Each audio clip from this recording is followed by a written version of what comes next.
Kita lanjut lagi, guys.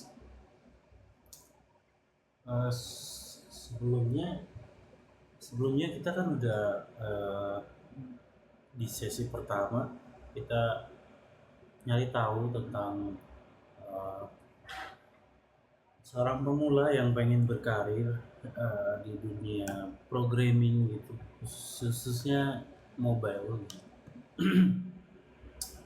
Dari kemarin kita udah pelajarin dari A sampai fase satu kalau nggak salah ya teman-teman, jadi freelancer programmer.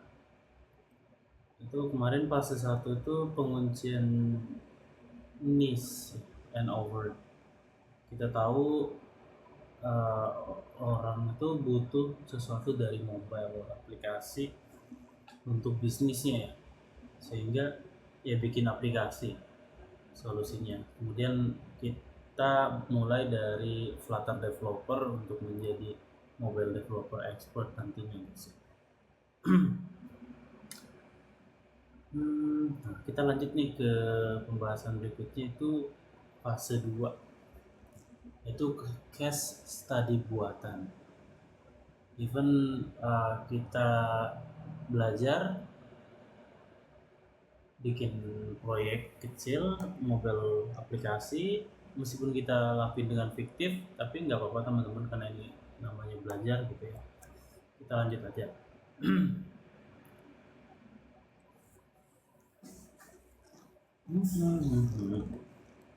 Nah, ini ada saran, suggest dari GPT.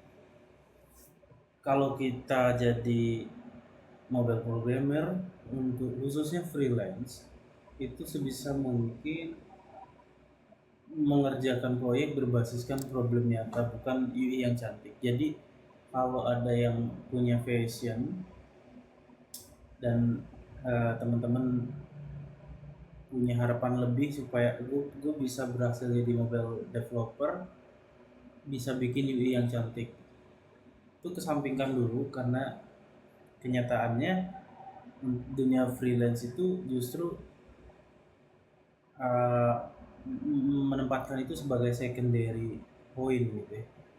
Yang utama adalah problem yang nyata, harus selesaiin problemnya. Nah, di sini ada beberapa struktur case, 5 ya. Konteksnya apa?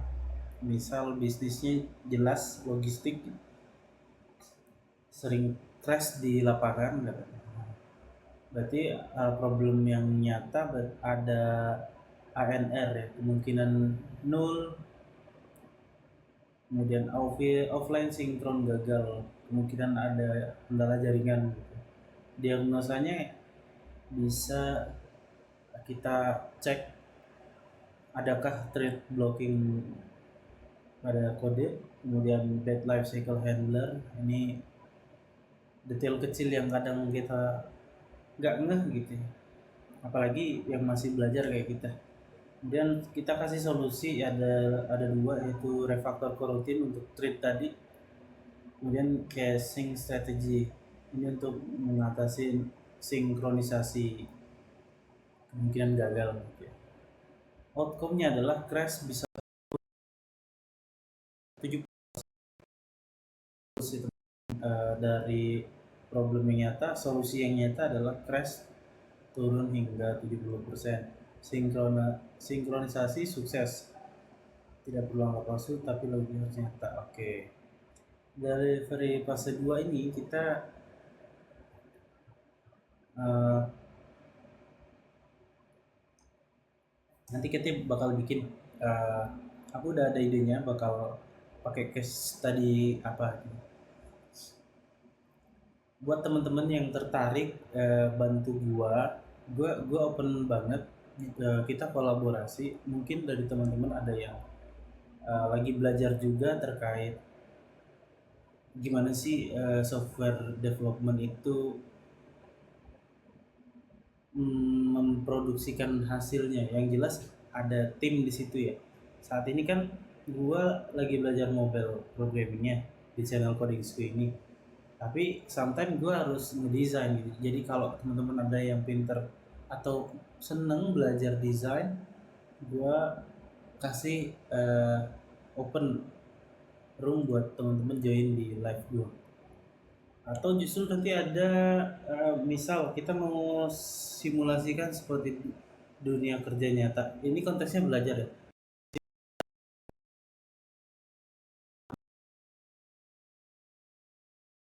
Project manager atau jadi product manager, bang, gue mau belajar sekalian, ada temennya gitu kan, kita enak bisa jalan gitu. Boleh DM gue di TikTok gue ini ya. pasti gue tangkepin pasti gue tangkepin. Oke, kita lanjut lagi di fase ketiga. Fase ketiga ini positioning and personal brand. Jadi targetnya ya dia jelas bukan viral, tapi mudah dipahami oleh klien non teknis. Nah, kita kan belajar tentang teknis nih, hati-hatinya justru kita uh, ketika menyampaikan positioning kita sebagai profesi di bidang mobile development, kita juga harus bisa melakukan personal brand. Jadi dituntut buat lu uh, bisa nyampein bahasa yang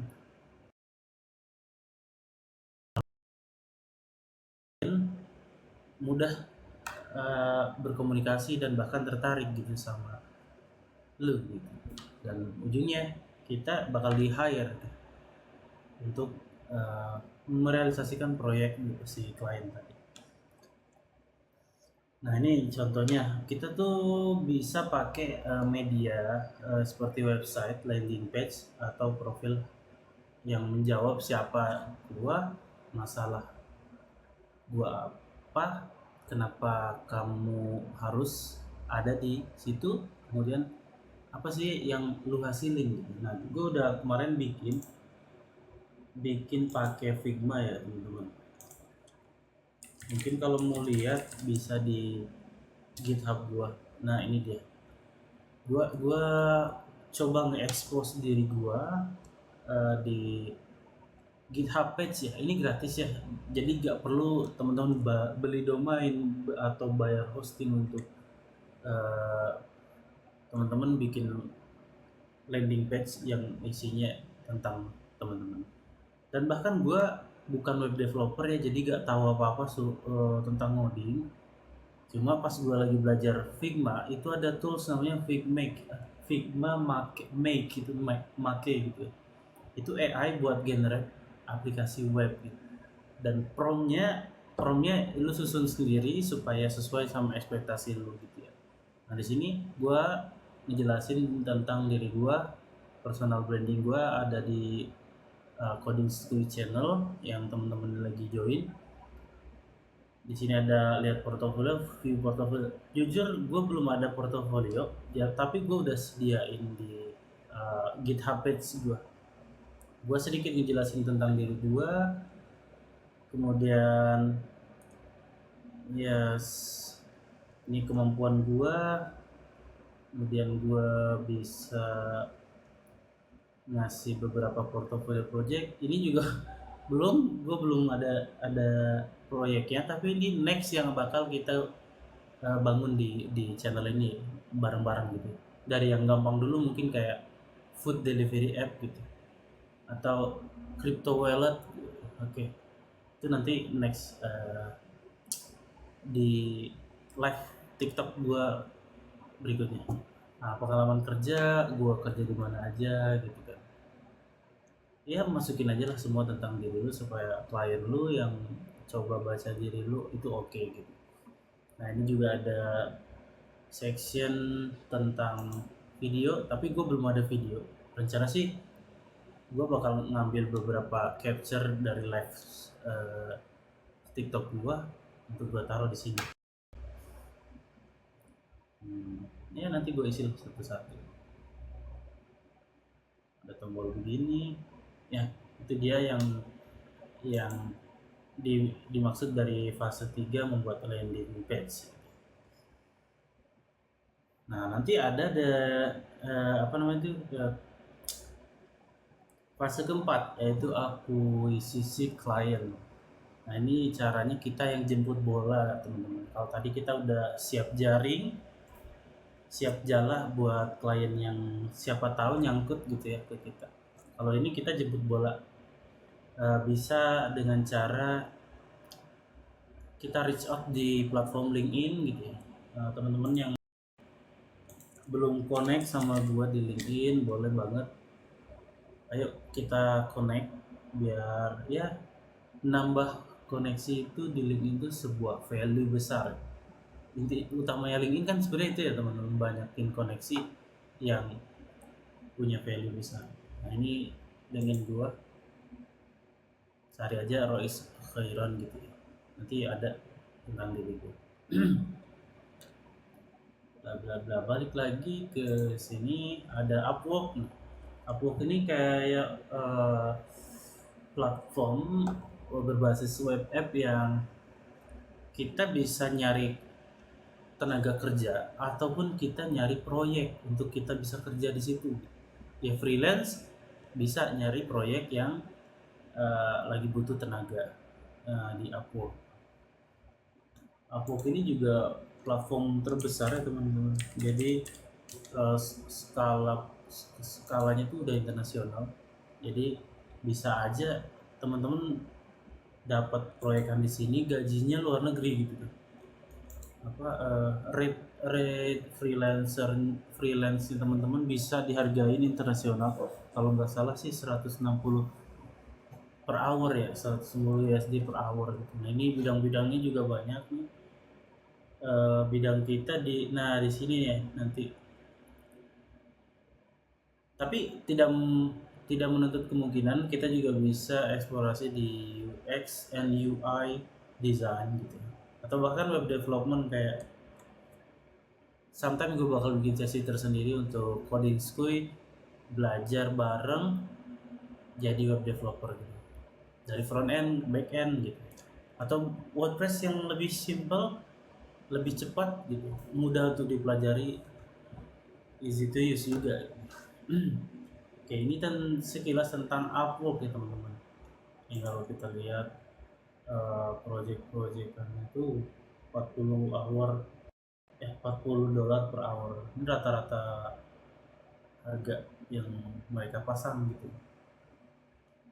Nih, kita tadi pilih apa ya tadi ya? Flutter ya? Kok nggak ada guys? Nggak ada ya? Ya nanti kita cari lah. Pasti bisa di sini misal Flutter.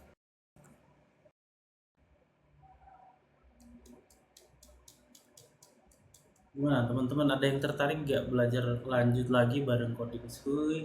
Dan justru mau join bang kolaborasi, ayo ayo banget. Kalau ada yang punya bidang sejalan dengan pembahasan kita, misal desainer atau PM atau bahkan back end gitu kan, bikin apa proyek bareng gitu, oke banget. PC aja gue di channel TikTok gue ini.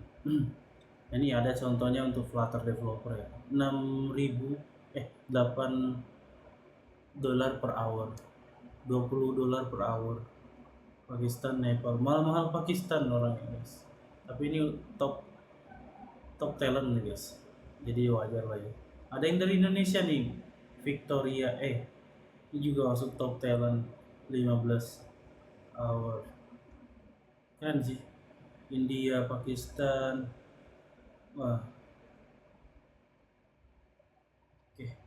Kita lanjut lagi teman-teman ke sini.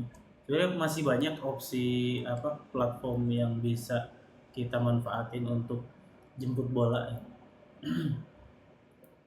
Selain Upwork ada lagi kayak Freelancer, terus eh, yang warna biru tuh apa ya? Pokoknya banyak ya. Nanti nanti pelan-pelan kita juga bakal ke sana, ke fase keempat. Nah, ini pengenalan day 2 go to freelance coder. Kita tamatin dulu apa yang perlu kita pahami menjadi freelance coder gitu ya. Oke, ini ada sedikit quotes dari GPT. Dia bilang, saya lihat tim Anda punya mobile app untuk internal ops operasional. Biasanya aplikasi seperti ini sering kena isu reliability. Saya spesialis membantu tim menstabilkan aplikasi existing, bukan build dari nol jika relevan. Saya bisa bantu audit singkat. Oh, ini kata-kata yang lu bisa pakai untuk bila mana klien lu ada something issue dengan aplikasi yang udah berjalan. Mhm, oke oke. Yang kelima adalah scaling and retaining. Oh, ini penting teman-teman karena demi keberlanjutan kita menjadi seorang freelancer. Jadi di sini ada rumus selesai project sama dengan cari klien baru. Itu kesalahan fatal untuk freelance. Jadi kalau bisa lu cari klien yang projectnya itu continue repeat order sama lu. Gimana caranya untuk scaling and retain tadi? Yang pertama, uh, kita harus ngasih layanan maintain setelah project itu selesai kita garap. Terus nanti setelah free maintain baru dikenakan biaya. Oke, 1 bulan aku siap mantau gimana aplikasi Bapak bekerja dan kita bakal cepat tanggap kalau ada isu di lapangan. Contohnya bug fixing atau yang monitoring tadi, minor fitur atau infra maintain gitu. Nah udah sih itu aja ya sampai fase 3 sampai fase 5 ya. Kita ambil dulu kesimpulan teman-teman. Apa sih yang kita pelajari dari uh, apa namanya mobile programmer yang pengen freelance ngoding.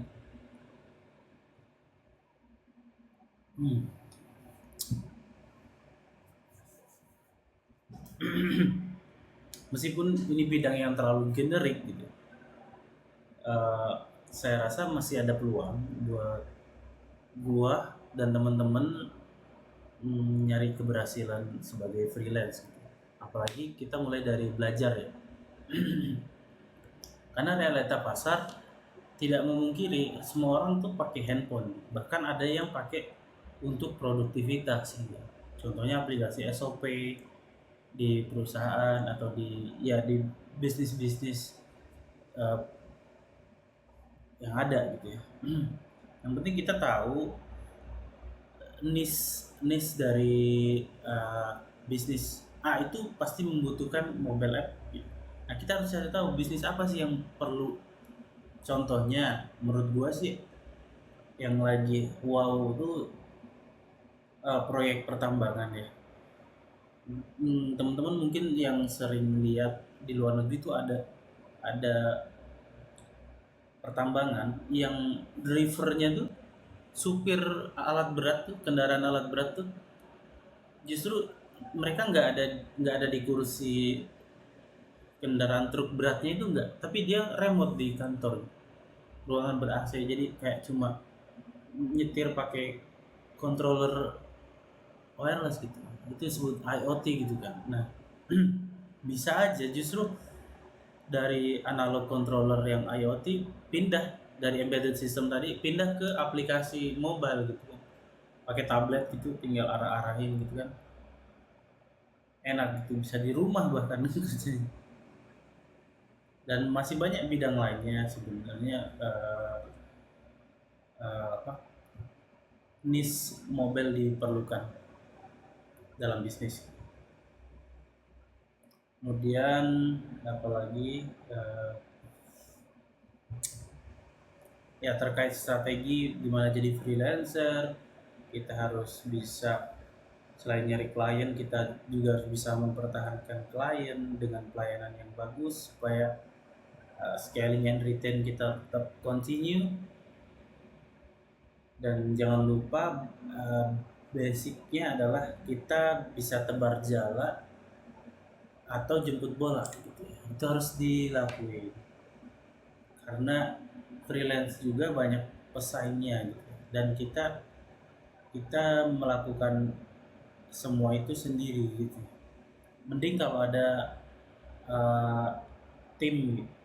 atau mungkin mungkin kita talent yang kerjanya freelance di sebuah digital agency. Biasanya digital agency yang bakal nyariin proyek dan kita ngerjain. Ya, tapi itu aja sih bedanya kalau di digital agency kita ada yang ngegaji gitu ya, bukan murni freelance. Oke, teman-teman gitu aja. Kita bakal bikin permulaan ini belajar web programmer dari nol jadi freelancer dengan nentuin projectnya kita bakal bikin project apa. Oke. Nah, gue udah bikin beberapa one step forward yang gue udah siapin di GitHub gue tuh ada repository namanya ini dia. Kemarin gue sempat sentil tentang project management ya di live gue. Buat teman-teman yang belum lihat mungkin bisa kunjungin profil gue dan ada di situ uh, sesi pertama ya, day one. Nah, di sini gue udah nyiapin project management. Ternyata di GitHub itu bisa di prepare di satu platform. Kalau kalau teman-teman tahu GitHub itu buat naruh kode, buat nge-maintain kode gitu kan, perubahan-perubahan setiap kode. Ternyata GitHub juga siap sedia untuk proyek manajemen. Kalau kemarin kita bilang ada Jira Tools, kemudian Slack, terus apalagi lah itu komunikasi dan board system, ada Notion gitu. Teman-teman ada yang pakai nggak? Kalau ada, boleh tulis di kolom komentar, share pengalaman lu pakai tools tadi. Dan kali ini gue bakal pakai tools dari GitHub-nya langsung, yaitu project. Gue like a spreadsheet project table give you a live canvas to filter, sort, and group issue and pull request. Jadi maksudnya tuh board system, sebenarnya konsep sama board system, tapi dia udah terintegrasi dengan pekerjaan teknis. Jadi harusnya lebih gampang nge-monitor ya dibandingkan kalau kita pakai Notion yang belum terintegrasi gitu ya. Mungkin Notion bisa diintegrasiin pakai sometime plugin atau apa, nanti kita coba juga gitu. Tapi kali ini kita pakai yang mudah dulu dari GitHub, ada project. Kalau mau pelajari bisa ke sini ya. Hmm.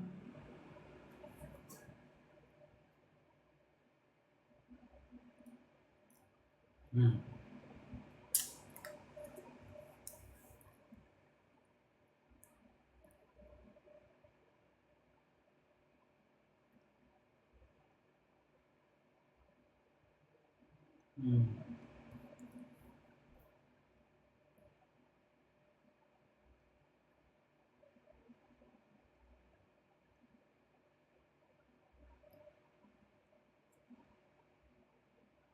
Oke, di sini ada best practice for project, quick start for project. Kalau kita pelajari ini, otomatis sebelum kita ngoding, kita bakal dikasih edukasi dulu tentang project management. Mau nggak mau kita harus lakuin karena ini demi kebaikan kita gitu menjadi freelancer. Kita lihat dulu kali ya quick start for project ini apa.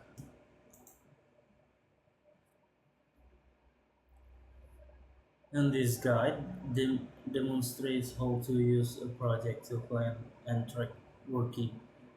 In this guide, you will create a new project, customize view, and add custom field to manage a team, backlog, iteration planning, and a team roadmap.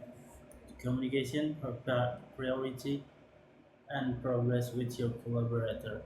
You also set up built-in workflow to automatically manage and the item in your project and chart the visual item in your project. Jadi yang gue tangkap tadi eh, teman-teman ini bagus banget buat kita, karena kita bakal dimudahin untuk freelance kita ke depan, gimana caranya komunikasi yang bagus dalam berkolaborasi tentunya. Eh, Bisa jadi sama klien gitu ya. Kita kalau mau pitching progress gitu ya, kita tinggal buka aja project di GitHub ini dan lu jelasin. Jadi komunikasi berdasarkan data yang punya visual yang bagus itu akan justru lebih mudah dipahami gitu. Gitu ya teman-teman. Oke, kita lanjut lagi. Ini quick for project. Pertama, kita bikin organisasi dulu. Kemudian ke project, klik new project. Ini gue udah lakuin ya. Nah, makanya tadi gue sudah bikin namanya MVP Digimine X, Digital Mining Cross gitu. Maksudnya project ini gue buatin untuk proyek tambang. Tapi sebenarnya gue gak tahu bener gimana sih proyek tambang itu. Ya, gue kurang tahu aslinya. Jadi gimana caranya ya? Gue bisa tahu cash nyata untuk kita garap menjadi, ya meskipun proyek masih fiktif gitu. Mungkin kita bakal gunain AI sebagai uh, klien fiktif atau bahkan PM fiktif kalau kita belum ada relawan dari viewer gua jadi belajar jadi PM bareng gitu ya. Ya gua bakal perintahkan AI gua untuk simulasi dia jadi PM. Gitu aja sih teman ya. Oke, sebentar.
Oke, balik lagi ke sini. Jadi gue udah bikin project di repo yang gue udah siapin. Repository ini kalau teman-teman belum ngerti apa itu repository, sebenarnya GitHub itu ngebantu kita untuk mendata proyek-proyek apa aja gitu yang bakal kita bangun. Makanya namanya repository. Jadi kalau kita nyari apa-apa, data apa-apa di proyek itu, ya akses langsung aja ke repository yang dibikin.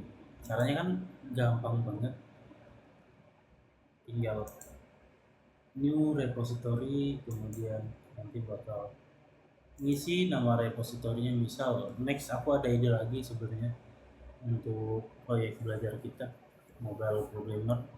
uh, itu save gini, gimana sih nulis save gini, save save gini, lupa lagi. Nanti tinggal create repository. Nah, kasih deskripsi atau enggak terserah kamu. Mau public atau private terserah teman-teman. Gitu aja. Kita balik lagi ke proyek kita di Gmail. Nah, di sini gue ngajak teman-teman untuk uh, apa namanya itu, simulasi kerja gitu, gimana sih gitu. Di sini ada roadmap, ada research and documentation, product ya. Ini gue udah bikinin satu-satu supaya apa? Nanti kalau teman-teman ada yang ahli di bagian backend gitu. Nah, nanti teman-teman gue bakal kasih paham cara pakainya ya, apa bot sistem ini ya. Kanban kalau kalau istilah umumnya. Cara pakainya untuk software testing seperti apa, untuk back end atau DevOps seperti apa gitu ya. Untuk FE front end atau mobile developer seperti apa gitu. Kemudian ada product design, teman-teman yang jago UX gitu. Gua juga bakal kasih paham kayak gimana nanti kita kerja bareng di simulasi belajar uh, freelance ini. Ini kemudian ada research and documentation. Tentunya kita tidak luput dari fase belajar kita. Nah, setiap pembelajaran kita sebaiknya didokumentasikan karena belajar itu terus tumbuh, terus berkembang, terus diperbarui. Jadi kalau kita uh, membuat karya, anggap aja karya kamu dibuat hari ini dan 6 bulan kemudian atau 6 tahun kemudian kamu akan lihat uh, karya kamu itu dibangun seperti apa. Nah, mungkin kalau teman-teman ada yang punya Facebook nih ya, dulu kan nggak kepikiran uh, Facebook lu tuh bakal sampai sekarang lu pakai gitu. Coba deh review lagi Facebook lu yang di masa itu lu masih anak-anak, pasti ketawa lucu gitu ya. Tapi justru di situ poin besarnya kita bisa mengetahui perkembangan diri dengan cara research and documentation. Gitu teman-teman ya. Kalau yang roadmap ini gue pernah baca di apa salah satu pekerjaan product management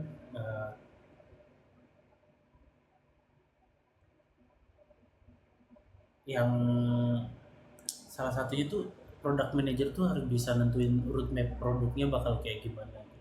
Nah, di sini gue baca dari blog, ini gratis ya teman-teman, di platform MySkill gitu. Product management definisi, metode, tools pekerja dan cara belajar. Nah, gue nemu di sini. Nah, contoh pekerjaan product manager yang pertama itu menentukan pengembangan roadmap produk gitu.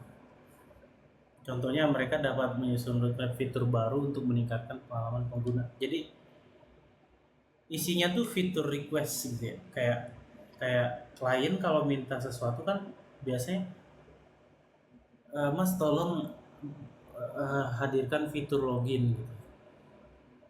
Terus Mas aku pengen aplikasiku juga setelah login bisa ngelihat data secara penuh, bagaimana pertambangan di lapangan berjalan. Oh berarti gini dulu Pak ya, kita bakal susun dulu roadmapnya bertahap gitu supaya berkelanjutan juga, nggak ada yang kelewat gitu. Dari login dulu ya, dari register dulu ya, dari daftar dulu. Ada nggak sistem register? Oh nggak, ternyata nggak ada registernya, by manual karena ini aplikasi apa khusus perusahaan gitu, tertutup gitu. Oke, nggak perlu register. Kemudian berarti kalau aplikasi SOP itu daftarnya by system, di belakang ada semacam back office yang ngedata lu untuk jadi pengguna di aplikasi tersebut. Nah, nanti ya berkelanjutan setelah bisa register, login, setelah login baru halaman dashboard utama aplikasi gitu. Nah, di GitHub itu memungkinkan bahkan eh, apa namanya itu kegiatan meeting kita sama klien itu juga bisa didokumentasin di uh, didokumentasiin di GitHub sekaligus dimasukin ke roadmap. Nanti gue bakal tunjukin caranya buat teman-teman yang penasaran gimana proyek freelance ini gue bangun lengkap gitu dari simulasinya dari nongkrong sama klien, ngopi, ngebahas proyek, dari proyek itu eh, kita deliver ke tim untuk develop aplikasinya gitu. Nanti di situ ada kolaborasi multidisiplin mulai dari product designer, notabene itu nanti ada tim UX, kemudian dari situ juga analisa, mungkin kalau bisa ada testing gitu ya, kayak quality assurance, dan jelas ada back end gitu, dan mobile programmer. Nah, buat teman-teman yang tertarik sama profesi yang gue sebutin tadi, disiplin-disiplin yang gue sebutin tadi, dan pengen belajar bareng, ayo kita garap di sesi live coding Skui channel ini. Sekalian belajar, sekalian juga mengembangkan skill untuk karir di masa depan. Oke, gitu aja dulu teman-teman sesi day 2. Kita lanjut lagi di sesi berikutnya, and see you.